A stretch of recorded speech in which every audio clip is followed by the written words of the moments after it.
ఈ మధ్య సోషల్ మీడియాలో ఒక విపరీతమైన చర్చ నడుస్తా ఉంది. అదేంటి అంటే, వైఎస్ఆర్ కాంగ్రెస్ పార్టీ నుంచి వెళ్ళిపోయిన సాయిరెడ్డి తిరిగి మళ్ళీ వైఎస్ఆర్‌సీపీలోకి వస్తున్నాడు. జగన్మోహన్ రెడ్డి సాయిరెడ్డిని బతిమిలాడుతున్నాడని. జగన్మోహన్ రెడ్డి ఎప్పుడు కూడా ఈ పార్టీ నుంచి వెళ్ళిపోయిన వాళ్లకు మరొకసారి తలుపులు తెరిచే ప్రశ్నే లేదంటూ ఆయన ఎప్పుడూ చెప్పారు.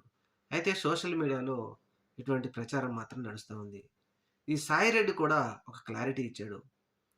నన్ను జగన్మోహన్ రెడ్డి గారు ఉన్నప్పటికీ నేను వెళ్ళిపోయాను.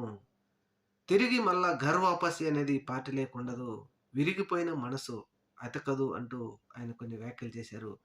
అయితే వైఎస్ఆర్‌సీపీ పార్టీ నాయకులు, అభిమానులు మాత్రం స్వాగతిస్తూ, నీలాంటి వాళ్ళు మా పార్టీకి అవసరం లేదు. నీలాంటి వెన్నుపోటుదారులు కూడా జగన్మోహన్ రెడ్డి గారికి అవసరం లేదంటూ బాగానే ఆయనకు సమాధానమిస్తూ కామెంట్లు పెడుతూ ఉన్నారు. ఏమైనా విజయసాయిరెడ్డి మాత్రం వైఎస్ఆర్ కాంగ్రెస్ పార్టీలోకి తిరిగి రావద్దు అనే కోరుకునే వాళ్ళే ఎక్కువ మంది ఉన్నారు.